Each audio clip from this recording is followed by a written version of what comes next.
Mari kita baca firman Tuhan secara responsorial. Saya bacakan ayat yang kelima, Bapak Inang Asoman nama Poso membacakan ayat yang keenam. Demikianlah kita berganti-gantian. Ayat 12 kita sama-sama membacakannya. 2 Korintus pasal yang keempat ayat 5 sampai ayat yang ke-12. Demikian firman Tuhan. Harta rohani dalam bejana tanah. Sebab bukan diri kami yang kami beritakan, tetapi Yesus Kristus sebagai Tuhan, dan diri kami sebagai hamba-Mu karena kehendak Yesus.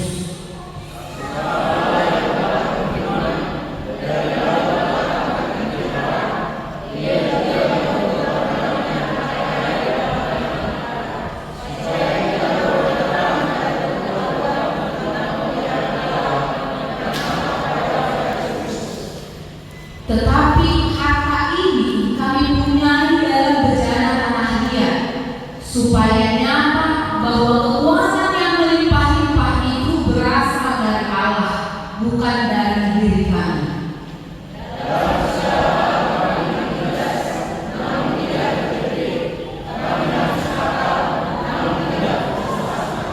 Kami dianiaya, namun tidak ditinggalkan sendirian.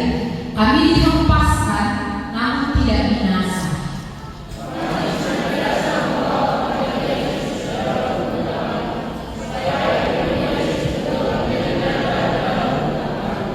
Sebab kami yang masih hidup ini terus-menerus diserahkan kepada maut karena Yesus, supaya juga hidup Yesus menjadi nyata di dalam tubuh kami yang fana ini. Maka demikianlah maut dalam diri kami dan hidup Dia dalam kamu. Demikianlah firman Tuhan. Jemaat yang dikasihi Tuhan, Bapak Inang yang bersukacita pada saat ini, tentu kalau kita lihat secara nyata ada banyak motivasi bagi setiap orang di dalam melakukan pelayanan.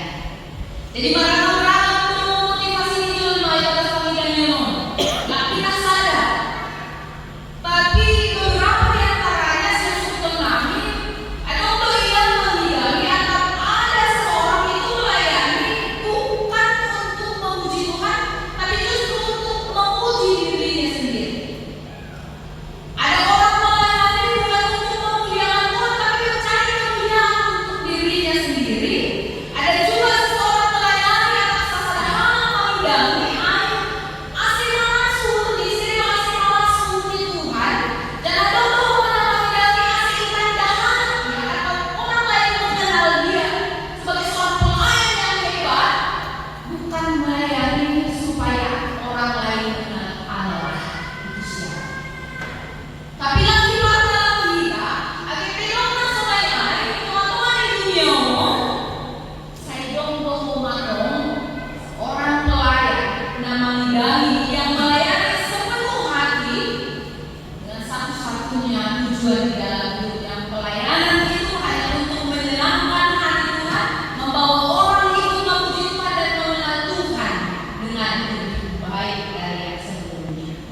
Ada Tuhan, akhirnya Tuhan Yesus Kristus. Tentu instruksi panggilan atau yang disebut sebagai pelayan bukan hanya pendeta, pemimpin, setua, sama, setua, sama, guru sekolah minggu atau pengurus seksi. Lalu tidak ada yang disebut dari sama pelayan atau si panggilan. Tapi pelayan adalah orang-orang yang sudah menerima Kristus di dalam diri. Orang-orang yang sudah menerima ambilan nama Dia dibalas golok.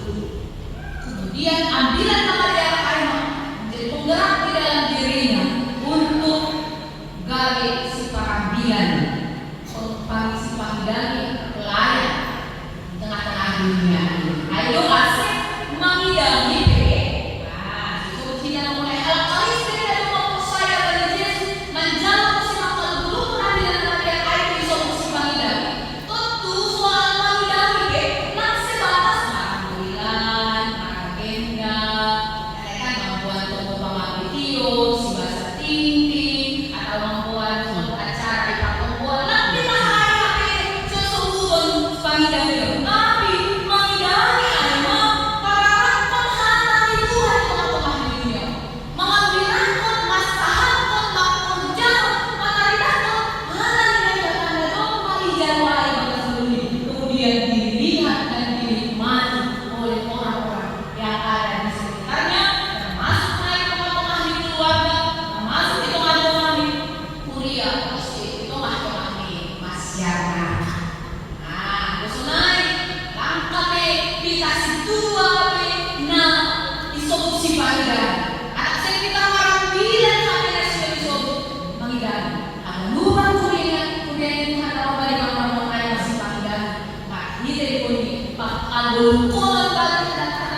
diajar, baik, patulah yang pinagpagnamin balita siya.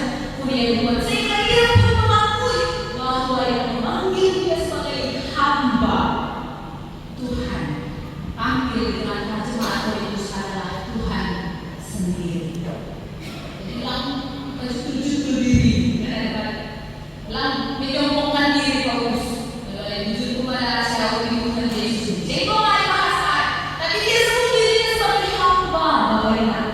Yang disuruh Tuhan, yang dipercayakan Tuhan, dan tugasnya bukan untuk dilayani, tapi untuk melayani. Itu tongah di kuliah Tuhan dari Paulus secara khusus teks on di kuliah Korintus. Tahapan depan, hingarkan Tuhan Yesus Kristus dan alam pitah air. Lupa orang Paulus bahwa dia adalah benar, adalah hamba Tuhan, apostel Yesus, nama beritahu pesan Kristus. Dia juga sudah jelas mengakui di ayat yang ke-7, ayat yang ke-6. Sebab Allah yang telah berfirman dari dalam gelap akan terbit terang. Dia juga yang membuat terangnya bercahaya di dalam hati kita, supaya kita beroleh keterangan dari pengetahuan tentang kemuliaan Allah yang nampak pada wajah Kristus.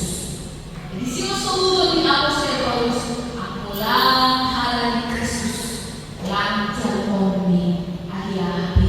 Tidak kita bagi kalimat yang terakhir, kemuliaan Allah nampak pada wajah Kristus. Dan Paulus mengakui bahwa dirinya adalah salah satu orang yang sudah diterang oleh Kristus Yesus. Sebab terang itu adalah Kristus itu sendiri. Dan masih sesuatu di Paulus, awal mana rumah itu orangnya, awal mana rumah menjalan hari haramai, dan rumah dipaliharkan, dibuat kembali gelap kembali orang masuk sana. Dengan kita latar belakang apostel Paulus sunahkan sebelum dia menjadi apostel di Kristus, menjadi justru berbalik, menjadi memperaya harta saya, menuduh, mengayak-ayak. Itu harus lagi. Tapi ketika Kristus nampak dia menjadi apostel, jadi itu benar. Masa lalu main, ingatlah gelap. Tapi ketika Kristus datang untuk menerangi hidupku, menerangi hatiku, aku beroleh harta. Ambil dia kembali dari pintu suatu harta. Aku beroleh harta. Kemuliaan Allah nyata daripada Kristus di dalam diriku. Dan itu yang memampukan apostel Paulus tampil sebagai seorang pelayan yang sudah punya bekal ambilan mana dia ibadah seperti yang ini. Jadi apostel Paulus itu melayani Tuhan diperkuat dengan pengalamannya sendiri. Tahu kecebong diri sendiri, pengalaman hidupnya yang kemudian dia sampaikan kepada orang lain supaya yang lain termotivasi juga untuk lebih menerima Kristus di dalam diri, untuk mengenal Kristus di dalam diri. Lihat aku, dulu aku gelap, sekarang sudah diterangi Kristus. Ini aku yang sekarang. Ayo sehat kita menuhan akhirnya Tuhan. Sopan berikan alam kasoman dari orang lain karena Allah ambil di Kristus. Sopan berikan saja Allah si sopan Kristus. Kalau sopan Paulus masih, kalau ini yang saja karena lain kan memang itu Paulus dengan menyampaikan manusia. Hari ini dengan dalam Tuhan saya Yesus ibu sekali ini semua Tuhan saya pada Yesus. Sopan berikan sopan yang lagi hasut terkamu meninggalkan tugas pelayanan yang sesungguhnya, kemudian beralih dari wujud apostel-apostel para lain dan mengambilkan pasal 22 pemikirannya.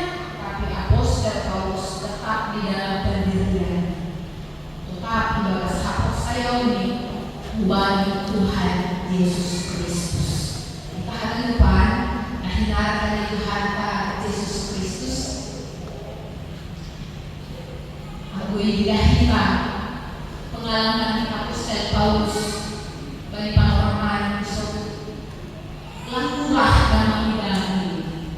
Lang memang mulus dalam perjalanan di bidang ini. Aku ingin kita bagi ayat coba lihat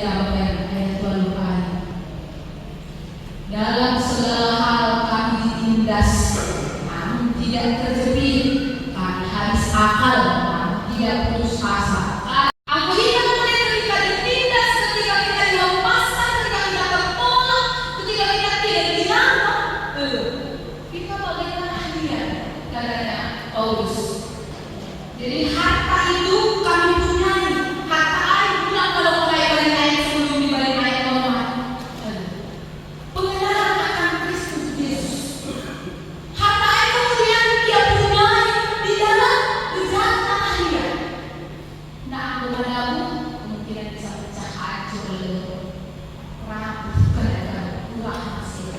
So na yung natin pamahaman niya ako sa Paulus mengenal dirinya kami rapuh, kurang kepada orang tertuai, orang terlena.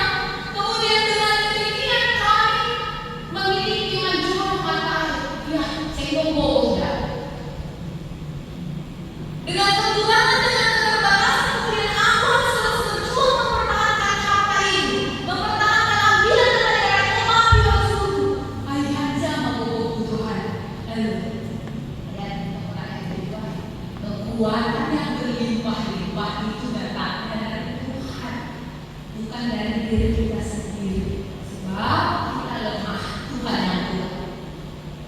Banyak kemudian pertemuan lain saya berbicara, Tuhan kenal aku lebih daripada diriku sendiri daripada dia somani kau, diramoti kau, dihimbauti kau, jauh-jauh para guru angkatnya, usahanya, ambil macam itu Tuhan. Aku senang apalah kamu dihimbauti. Bagaimana pak orang bagaimana ini jauh. Yang mobil masih alam itu Tuhan betul-betul pak orang dihimbauti ada dihimbauti. Paulus ayat 10, kami senantiasa membawa kematian Yesus di dalam tubuh kami. Jadi ibuman betul saya, ingat betul simpan betul paksa kematian Tuhan Yesus Kristus di dalam tubuh kami. Supaya apa? Supaya kehidupan Yesus juga menjadi nyata di dalam tubuh kami. Sebab kami yang masih hidup ini terus-menerus diserahkan kepada maut karena Yesus, supaya juga hidup Yesus menjadi nyata di dalam tubuh kami yang fana ini. Jadi ya si veterannya ya terus banyak perjalanan pembinaan. Si memang bahan betul tantangan bangku terus bekerja nama dia baik dengan Tuhan. Upaya tingkat melompat dari hari pasilan lain tambah kokoh baku karena perbulan siapa waktu ini belum ada apa-apa dibandingkan yang dilakukan oleh Yesus Kristus untuk menyelamatkan dan menangkan aku dari segala dosa. Aku ingat kamu terus pasal pertama ini Tuhan Yesus aku pokoknya dijaga pada perjalanan. Kalau bisa perjalanan 3-3 dekat 3-3an. Kalau bisa guru di sekolah Paulus terus-menerus giat di dalam pemberitaan Injil di dalam pelayanan. Dan untuk mengunci, masih boleh giat kita ibadah panggilan, giat semangat setia di dalam mengambil nama dia, masalah perusahaan nama dia, merpamau nama dia, dalam proses ini adalah kuncinya adalah sekali lagi mudah-mudahan kehadiran Tuhan, meminta kekuatan yang berlimpah-limpah daripada Tuhan. Ingat akan kebaikan Tuhan Yesus seperti di panggilan hari pasilan. Asal kudus kita merasa sudah dikasih, dicintai dan berharga di mata Tuhan. Nah, Bapak ingat kita ada lupa dari Tuhan. Pulang dari ruang kita, pulang pada daerah budi. Oh, mahal saya untuk aku balik. Halanya ayo nyabui kami pada kota bersuruh dan dari terima kasih kepada Tuhan dan ijazah kita. Lagi bagi sahabat di UMM kan? United Evangelical Mission. Ambil kita ibadah kita hari ini makanya adalah ibadah gereja Metodis Sri Lanka. Oke, kami mau mengambil pelayanan sosial, contoh kita sendiri. Asal Kasumantan dan di Sri Lanka, di Ukraina, di Jawa mulai sebut yang mengalami berbagai persoalan dan tantangan di dalam hidup. Kemudian lewat UMM, persekutuan UMM, beberapa gereja bersama membangun sebuah kekuatan